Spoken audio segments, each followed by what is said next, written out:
Hey everybody, it's Jeremy here from Soaring Eagle Outdoor Adventures. Just out on a little hike today. I've got a couple of knives I've been wanting to get out and do some testing with. One I'm hanging around my neck here. This is from Colonial Knife Corporation. Steve from Colonial Knife sent this for me to test out, and he was very generous of him to send this. And actually this is the second one he sent me, but this is the CE 100 bushcraft knife. Pop it out here real quick, show you what it looks like. It's a fairly small knife as far as bushcrafting goes. When I first got it, I thought, boy, it'd make a nice steak knife for cutting up their food out in the camp, so it'll probably get used for that, as well as a few other items that I'm going to demonstrate with it. But today I'm going to probably do a little bit of feather sticking and just kind of give an overall what I think I like about it, maybe if there's any dislikes. But this is a smaller version. I've got the CE 400 on me as well. I'll show you that in a minute. But this one has never cut anything yet since I've had it. I've had it for a few weeks and just been meaning to get out and try it out. The steel is 154 cm, same as the larger model, which I will show you here. I have used the larger one. I've had it for a few years, and it's a very beefy knife. It's probably one of my favorites as far as being able to baton with or do some heavy chopping, so I will show you that here in just a little bit. But I just wanted to kind of give you an overview of what I'm doing out here today, so stick with me and I'll show you some more action here in a little bit. All right guys, back again, sitting over here like a bump on a log. If you've noticed, I'm on a tree out here in the woods, just relaxing a little bit. As I mentioned, I do have the larger model bushcraft knife. This is the CE 400, same material, 154 cm. Pretty beefy knife. I gotta say, one of the things that I was probably disappointed in most at first, and really hasn't been an issue, but if you look on the back edge there, on the spine, it has a false edge, and I was a little bit concerned about that when I started batoning. Probably a little bit harder on the baton wood when you're using it. It's gonna split it up easier than if it were the full 1/4 inch thickness of the rest of the blade, but it takes a beating, and it hasn't hindered it from getting through the wood at all. So this one, you can see there's a little bit of staining on it. I have put it through the ringer a little bit, done a lot of chopping with it, and I'll probably do a little bit out here today. I'll show you some video of that in a little bit. But when I get home, I will go over the specs of the knife, the sheath on both knives, talk a little bit about the blade length, style, the handle material, the sheaths, and everything about them. But I just wanted to get out here in the woods and do a little bit of video first. Haven't been out in a while, and been missing the woods, so I just thought it was a good opportunity today to get out here for a little bit. It's about 36 degrees, a little bit cool, but I'll be all right. Don't have too much wind today, and supposed to be getting some snow tomorrow, so I thought today might be a better day to get out here. So I'll talk to you again here in a few minutes. Hey guys, back over here at one of the dead trees with the CE 400. Just going to do a little demo on some chopping. Again, it's dead, so this isn't live wood I'm going to be chopping up, but just kind of give you an idea how good it is at chopping over here. Just going to take a few swings at it and let you check it out. See some fat wood in there too, look at that.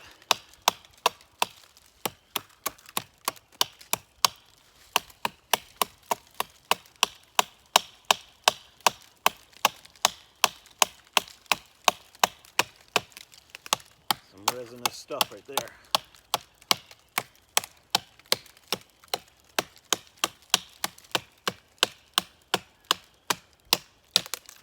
There we go. Get a good look at that, huh? Wasn't even looking for that, was just planning on doing some chopping, but it's like I found something to take home with me, huh? Alright, that's what it does as a chopper. It's probably about 1.25 inch diameter, but good stuff there. Taking it home with me. Hey guys, back here with the CE 100, the smaller one again, and been looking around trying to find some kind of a decent wood to try some feather sticking with. Started to get a couple small curls on there, as you can see. Looks like I got the right wood now. I had a piece of pine and a piece of ash, and they just weren't doing much, so we're going to work with this one a little bit, see what we can do for curls.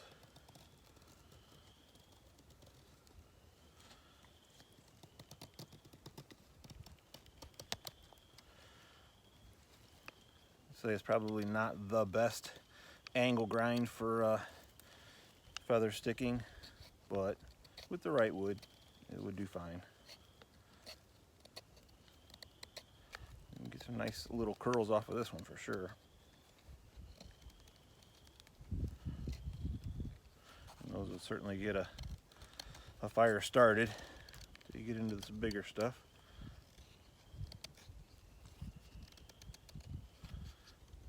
Seems to do all right. It's nice fit in the hand. I've got, I would say, average size hands.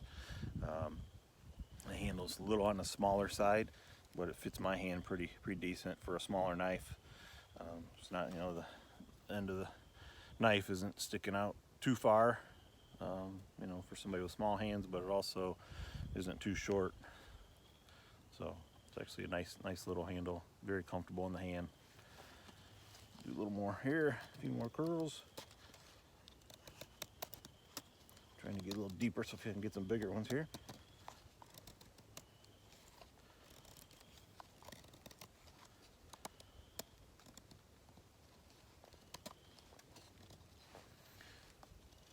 Takes the bark off pretty nice and easy.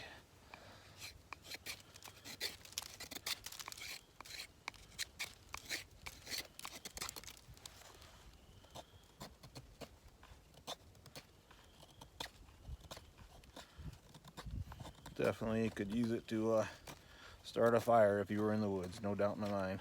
It does have some jimping on the back of the blade here, and we'll go over that again later when I get home and talk more about the knives themselves. But really, not a bad little knife. I kind of like it. It's in a sheath. It has a lanyard on it, came with the lanyard. So being a neck knife, it's very handy. It's not super heavy where it's bothersome to hang there, but pretty decent, comfortable size to carry, and it's right there, being a nice tight Kydex sheath. Pop it out pretty easy, one-handed if you had to, and even push it in pretty easy. So, but it's nice and tight. It's never going to fall out of there.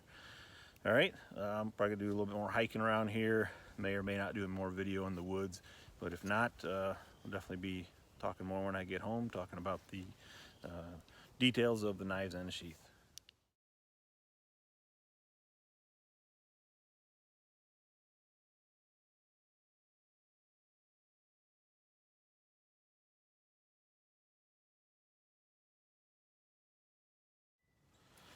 All right, found a piece of ash that split off this dead ash here.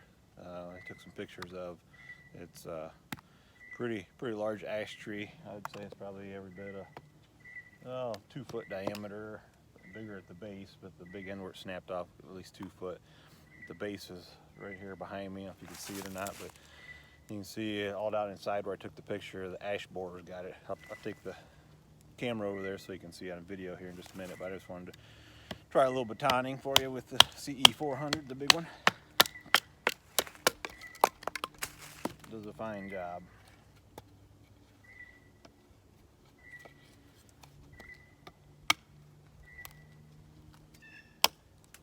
Yeah, it's getting a little narrow on this end. There we go. See what we can do through this.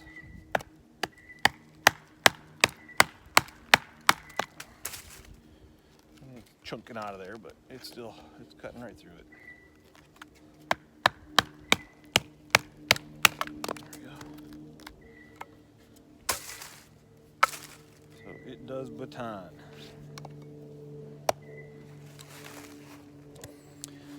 All right, I'm gonna take you over and show you the base of this tree.